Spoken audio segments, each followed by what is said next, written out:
down fascinating stories and seeing exactly how they're built, well, you are absolutely in the right place.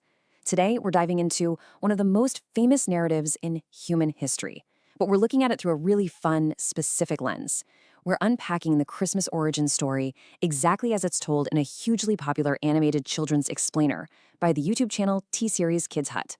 So let's jump right in and see how they package this ancient tale for a modern young audience. The creators do this brilliant thing right off the bat to hook you in. They use a framing device. The whole thing kicks off with a conversation between a narrator and a little kid named Tofu. Now, Tofu is practically vibrating with excitement for the holiday. He loves the jingle bells, he's all about Santa Claus. But then, the narrator just stops him and asks a super foundational question. Does he actually know why it's called Christmas? Tofu admits he has no clue. And that perfectly opens the door to pivot away from the commercial stuff and transition straight into the historical origin story. It's just a fantastic storytelling trick to hit the reset button on the viewer's expectations. And check out how they ground a story that feels, honestly, almost mythical. They immediately drop a massive number on us, 2,000. The narrator tells Tofu that this whole thing went down roughly 2,000 years ago. Just by dropping that timeline, boom, we are instantly transported back through history. It strips away all those modern holiday trappings we just talked about and drops us squarely into the ancient world, specifically into a tiny, quiet little town called Nazareth. From there, the narrative wastes no time building out our cast of characters. Right out of the gate, we meet the two central figures of this historical deep dive, Mary and Joseph. And they keep the descriptions super accessible. Mary is simply described as a young Jewish girl living in a little house in Nazareth. She isn't married yet, but the story makes sure to note she's going to be very soon, to a guy named Joseph. And the source goes out of its way to describe Joseph incredibly simply. He's just a good man. This gives us a really peaceful, completely ordinary baseline for our characters before everything changes. Because here is where the story shifts from the ordinary to the literally extraordinary. Out of nowhere, an angel of the Lord named Gabriel appears to Mary. Now, the source notes that Gabriel is a very important angel, which is basically a cue for us to sit up and pay attention. He delivers this absolute world-changing message, telling Mary, "You have found favor with God. Soon you'll have a son." Gabriel even spells it out, saying the son will be called Jesus and that he's going to be known as the Son of God. I mean, just imagine being a young girl in a sleepy small town and suddenly getting that unbelievable monumental news. So the really crucial point here is how Mary reacts to this massive information dump. She doesn't panic, she doesn't run for the hills. Instead, the story highlights her profound obedience. She simply declares, "I am the handmaid of the Lord." She essentially tells the angel, "Hey, let God do with me exactly what he wants." The narrator makes it crystal clear to Tofu that Mary wanted to do precisely what God asked of her. It's a really powerful moment that firmly establishes her as deeply faithful and completely on board with this extraordinary calling. But come on, every great story needs a massive complication, right? Just as Mary is getting close to her due date, a sudden, urgent bureaucratic nightmare drops out of the sky. The Roman Emperor, Caesar Augustus, sends soldiers out to announce a brand new, mandatory law for everyone. This decree meant three huge things.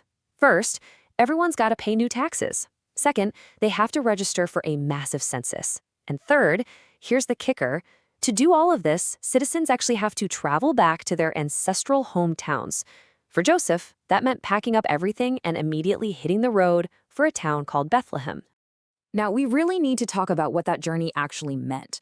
Just to put it into perspective, they had to travel 65 miles.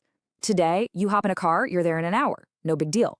But 2,000 years ago, on foot, or maybe walking alongside a pack animal while heavily pregnant, oh man. The source heavily emphasizes that this grueling trip took many, many days. It really underscores the immense physical hardship and just the sheer exhaustion this couple must have faced, all just trying to comply with the emperor's sudden law. So you can only imagine what state they were in when they finally arrived in Bethlehem after those 65 agonizing miles. They're completely wiped out, Mary is literally about to give birth, and they just desperately need a place to rest. But all the inns in Bethlehem were full. The town was absolutely overflowing with people who had also been forced to travel there for the exact same census. It is the ultimate roadblock. They hit a total dead end at the absolute worst possible moment you could imagine. The tension just keeps building as Joseph goes into a desperate, tireless scramble to find a room. He leaves Mary to rest for a second and just goes out knocking and knocking again and again. He tries almost every single inn in the entire town, but they are all completely booked up. Completely out of options, poor Joseph has to admit to Mary that he has absolutely no clue what to do, but he stops and prays for guidance. And Mary, despite being so exhausted she can probably barely stand, actually reassures him. She continues that theme of absolute faith, telling him she is totally sure God will provide a place for them. And this sets up the central irony and arguably the deepest theological point of the entire story, which the narrator makes sure Tofu understands. Think about it. For the birth of the Son of God, what do you expect? You'd probably expect the birthplace to be a massive palace, right? Maybe a grand castle or at least a really fancy building. But the actual birthplace? Because there was literally nowhere else to go, they end up in a humble, small stable. The source leans hard into this stark contrast to highlight the deep humility surrounding this incredibly important event. It wasn't grand at all, it was incredibly lowly. Okay, let's take a breath and lower the tempo here, because the source completely shifts its tone for this pivotal moment. The frantic search is finally over. It turns into this hushed, wonderful night. Picture big, shining stars illuminating the sky. And because they're in a stable, obviously there's no crib waiting for the baby. So when Jesus is born, they lay him in a manger, literally an animal's feeding trough that Joseph has filled up with fresh hay just to make it as comfortable as humanly possible. It paints a remarkably peaceful, quiet picture, smack in the middle of these incredibly humble surroundings. But you know that quiet doesn't last long, right? Because the news immediately starts to spread, and it starts with some very unlikely characters. Nearby, there are these shepherds who are just out in the fields, keeping watch over their flocks of sheep in the dead of night. Then, suddenly, out of nowhere, an angel appears right in front of them. The angel announces the incredible news that a savior has been born and tells them exactly where to go find him. The source notes that the shepherds are just so surprised and then so incredibly excited that they run straight to the stable to see it for themselves. And that brings us to the immediate aftermath of that discovery, which we can call the ripple effect. It's like a giant puzzle coming together. Step 1, the shepherds arrive at the stable and witness the baby Jesus exactly as the angel described.